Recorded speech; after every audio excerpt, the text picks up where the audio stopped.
Enfermez-vous avec un ami dans la cabine principale à l'intérieur d'un grand bateau et prenez avec vous des mouches, des papillons et d'autres petits animaux volants.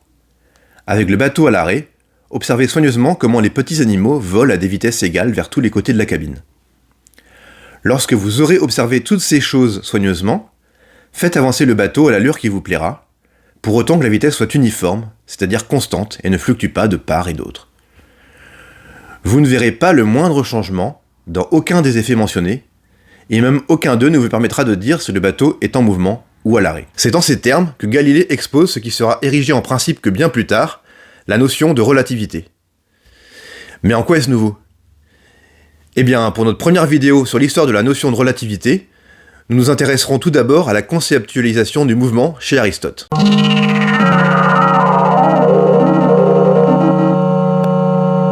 Nous l'avons vu, Aristote sépare le monde en deux zones. La zone située au-delà de la Lune, ou zone supralunaire, et la zone située sous la Lune, zone sublunaire. La zone supralunaire est le lieu des corps célestes, qui se déplacent suivant un mouvement circulaire et uniforme. La zone sublunaire est, quant à elle, le lieu des objets pesants. Le centre est occupé par la Terre. Ici, chaque corps tend à rejoindre de lui-même en ligne droite son lieu naturel s'il en est écarté. Ainsi, Aristote reconnaît deux mouvements possibles dans la nature. Les mouvements rectilignes et les mouvements circulaires. Chaque corps de la zone sublunaire est un composé des 4 éléments. Le feu, l'air, l'eau et la terre. À chaque élément correspond un lieu naturel représenté par des cercles concentriques. Ainsi, un corps composé de l'élément terre rejoindra naturellement le centre des graves, la terre. Prenons par exemple ce bloc de marbre. Il est ici immobile, il se situe dans son lieu naturel. Ainsi, le mouvement dit naturel est un mouvement correspondant aux qualités internes de l'objet. Si maintenant je l'écarte du sol, en lui appliquant un moteur externe, ma force musculaire par exemple, il subit un mouvement dit violent, car contraire au mouvement naturel. Si je le lâche, il retombera par lui-même sur le sol. Ainsi on voit que chez Aristote, le repos est l'état naturel du corps. S'il est écarté de sa position de repos, il la rejoindra de lui-même, car c'est dans sa nature de le faire. Il distingue donc le mouvement du repos absolu. Revenons à Galilée.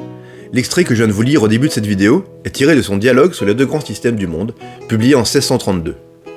Dans le passage cité, Galilée fait parler Salviati, copernicien convaincu et porte-parole de Galilée dans l'ouvrage. Nous y reviendrons dans une prochaine vidéo. Ce que nous dit Galilée, c'est que pour peu que le mouvement se fasse à vitesse constante, celui-ci est comme rien. Il n'y a pas d'opposition entre la notion de repos et de mouvement, tout dépend de l'observateur et donc du référentiel choisi. Si les mouches dans le bateau ne vont pas s'accumuler au fond de la cabine, c'est parce qu'elles font partie du système physique du bateau. Elles respectent le principe de relativité. Ainsi, le repos absolu n'existe pas, et aucune expérience à l'intérieur du bateau ne peut me faire connaître son état de mouvement ou de repos par rapport au port de Venise.